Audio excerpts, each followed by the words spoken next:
যে কারোর চুল নিয়ে যদি আপনি এই আমলটি করেন, ঠিক আছে, ওই ব্যক্তি আপনার বশ হবে, আপনার বাধ্য হবে। আপনি ওই ব্যক্তিকে খুব সহজে বশ করতে পারবেন। ওই ব্যক্তি আপনাকে পাগলের মতো ভালোবাসবে, আপনার কাছে ফিরে আসতে বাধ্য হবে। এ হচ্ছে লাভ, যদি আপনারা এই আমলটি সহিহ শুদ্ধভাবে করতে পারেন। তো কিভাবে করবেন, কখন করবেন, এই নিয়ে আজকের এই আলোচনা। সম্মানিত দিনী ভাই বোনেরা, আপনি যাকে ভালোবাসেন, তাকে আপনি কাছে পেতে চান বা তাকে আপনি বশ করতে চান, বাধ্য করতে চান, তাহলে কি করবেন? আপনি ওই ব্যক্তির মাথার চুল নেবেন, ঠিক আছে, একটি বা দুইটি চুল আপনি সংগ্রহ করবেন। সংগ্রহ করে আপনি আপনার কাছে রেখে আপনি যে কোনো সময় এই আমলটি করতে পারবেন এবং আপনাদেরকে লাগাতার মনে করে লাগাতার 21 দিন পর্যন্ত আপনাদেরকে আমলটি করে যেতে হবে। ওই একটা চুল বা দুইটা চুলের উপরে এই আমলটি প্রতিদিন করতে হবে, ঠিক আছে। প্রতিদিন নতুন করে চুল নিতে হবে না, ওই চুলের উপরে আমলটি করবে। তো সেই জন্য ওই চুল আপনি নিয়ে প্রথমে 3 বার ইস্তিগফার পাঠ করবেন পবিত্র অবস্থায়, আস্তাগফিরুল্লাহ আস্তাগফিরুল্লাহ আস্তাগফিরুল্লাহ।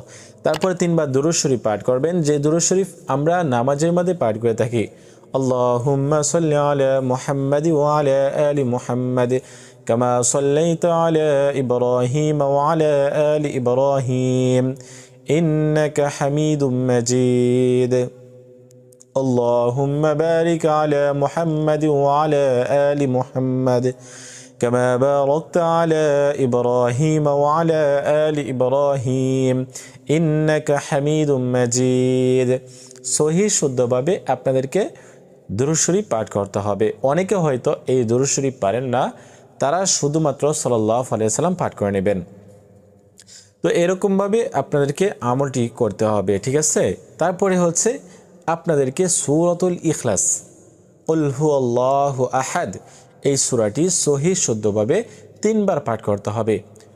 আউযু বিল্লাহি মিনাশ শাইতানির রাজিম, বিসমিল্লাহির রহমানির রহিম, কুল হুয়াল্লাহু আহাদ, আল্লাহুস সামাদ, লাম ইয়ালিদ ওয়া লাম ইউলাদ ওয়া লাম ইয়াকুল লাহু কুফুয়ান আহাদ। সহিহ শুদ্ধভাবে আপনাদেরকে এই সূরাটি তেলাওয়াত করতে হবে এবং শেষে 3 বার দুরূদ শরীফ পাঠ করতে হবে। সম্মানিত দিনী ভাই বোনেরা, তো এরকমভাবে আপনাদেরকে সহিহ শুদ্ধভাবে আমলটি করে ওই যে চুল নিয়েছেন ওই চুলের উপরে আপনাদেরকে 3 বার ফু দিতে হবে এবং এই আমলটি আপনাদেরকে লাগাতার 21 দিন পর্যন্ত করতে হবে। এর মধ্যে যে কোনো দিন আপনি এর থেকে ফলাফল পেতে পারেন। তো আপনারা কি হয়, কি লাভ হয়, এটা আমি আগেই বলে দিয়েছি। আপনাদেরকে আমলটিও আপনাদেরকে আমি শিখিয়ে দিয়েছি। আপনারা অবশ্যই করার চেষ্টা করবেন। কারা কারা এই আমলটি করতে চান তারা অবশ্যই আমাকে কমেন্ট করুন। আপনাদের জন্য বিশেষভাবে দোয়া করব যাতে করে আল্লাহ তাআলা আপনাদের মনের আশাগুলো পূরণ করেন।